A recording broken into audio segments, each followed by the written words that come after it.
안녕하세요. 말씀의 검 에스더입니다. 오늘은 대한민국 한국 발전에 지대한 영향을 미친 것으로 알려진 미국 출신의 호머 헐버트 선교사에 대해서 말씀드리려고 합니다. 1886년 헐버트 선교사는 한국에 왔습니다. 평상시 사람들이 하는 말을 듣고 3년 만에 한국어를 익혔습니다. 그는 제일 먼저 영어를 가르치고 외국 서적의 한국 번역을 했습니다. 또한 외국에 대한 한국 홍보 활동을 벌여 서적과 기사를 전역했고 구전으로만 전해오던 아리랑을 최초로 악보로 기록했습니다.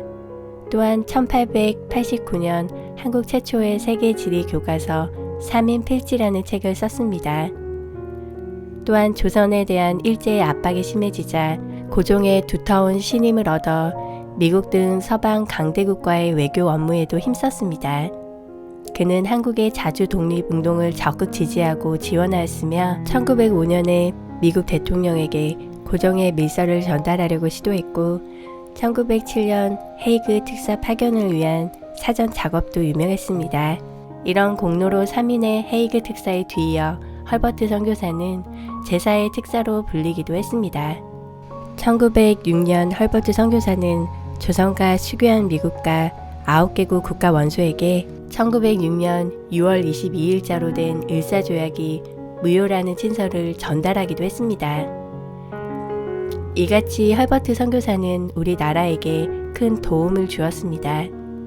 그럼에도 이보다 비교할 수 없을 만큼 큰 공헌은 바로 한글이었습니다. 헐버트 선교사는 서양 학문을 가르치려고 우리말을 배우다가 한글의 우수성에 매료된 한글을 연구했습니다. 1892년 1월 한국 최초의 영문 월간지인 한국소식 창간호에 한국의 알파벳이라는 제목의 논문을 발표해 한글의 독창성, 과학성, 간편성을 알렸습니다. 3월호에는 한글의 창제 과정을 설명하는 글을 싣고 1898년 2월호에는 전문가들도 이해하기 어려운 이두를 소개했습니다.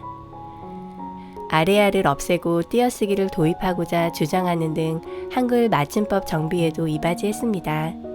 그는 한글과 견줄 문자는 어디에도 없다면서 조선이 한글 창제 직후부터 한글을 사용했더라면 큰 축복이 있었을 것이라며 아쉬워했습니다. 세종대왕이 한글을 창제했지만 당시 양반들로부터 멸시받아 제대로 사용하지 못한 현실을 안타까워한 것입니다. 헐버트 선교사는 3.1필지 서문에는 조선 언문이 중국 글자에 비해 크게 요긴하건만 사람들이 요긴한 줄도 알지 못하고 오히려 업심여기며 어찌 안타깝게 아니하리요 라고 썼습니다. 헐버트 선교사는 한글에 대한 논문을 발표하면서 세종대왕의 한글 창제는 인류사에 빛나는 업적이라고 했습니다. 헐버트 선교사는 이런 한글이 한국 국민 모두가 쉽게 사용할 수 있는 길을 여는 데 힘썼습니다. 또한 헐버트 선교사는 우리 민족의 중요한 문화재를 지켜주기도 했습니다. 1907년 황태자 순종의 결혼식 축하 사절로 일본의 국내부 대신 다나카 미쓰야키의 도쿄집에 초청되어 갔습니다. 그런데 미쓰야키의 집에들에 경천사지 10층 석탑이 떡하니 놓여 있었습니다. 미쓰야키가 개성 경청사터에서 10층 석탑을 무단으로 해체해서 자신의 집에다 갖다 놓은 것이었습니다. 이에 헐버트 선교사는 크게 분노했습니다. 헐버트 선교사는 반출 현장 사진을 찍고 주민 증언을 수집해 일본 영어신문 재팬 크로니클에 폭로했습니다. 그러자 뉴욕타임즈 등 해외 언론도 야만적인 문화재 약탈이라는 내용의 비판 기사를 실었습니다. 이로 인해 우리는 1918년 경천사지 10층 석탑을 돌려받을 수 있었습니다. 헐버트 선교사는 1893년 동대문 교회 담임 목사를 지냈으며 노량진 교회 설립 예배를 인도하면서 노량진 산수권 근처에 살던 무당들을 기독교인으로 개종시켰습니다. 그는 1887년 언더우드와 함께 우리나라 개신교 최초의 세례를 행하는 등 언더우드 아펜젤러 선교사 등과 함께 우리나라 개신교 발전에 크게 기여했습니다. 그는 일본이 한국을 침략하자 다른 선교사들과 달리 박해받은 한국인들을 돕는 것이 참 선교라며 대일투쟁의 선봉에 나섰습니다. 헐버트는 1896년 서재필 독립신문을 창간할 때도 인쇄시설과 관련 지식을 제공하고 편집인 역할을 했습니다. 기독교 청년회 준비위원장과 초대회 회장을 맡아 청년운동가 체육 보급에도 앞장섰습니다. YMCA가 설립되자 일부 선교사들은 선교에 국한하자고 주장했으나 헐버트 선교사는 만인에게 교육의 장을 제공해야 한다며 그 역할을 확대했습니다.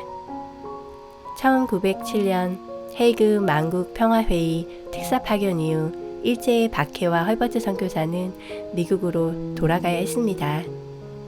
그러나 그는 1945년 광복을 맞을 때 조선이 자신의 조국인 것처럼 독립운동에 매진했습니다.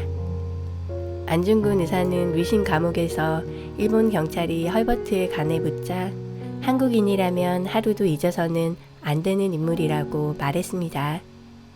광복 후 1948년 대한민국 정부가 수립되자 헐버트 박사는 초청했으나 부인의 병세가 위중해 응하지 못하고 이듬해 7월 한국 땅을 밟았습니다.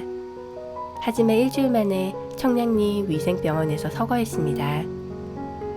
그는 생전에 기자에게 나는 웨스트민스터 사원보다 한국 땅에 묻히기를 원하노라고 말했다고 했습니다.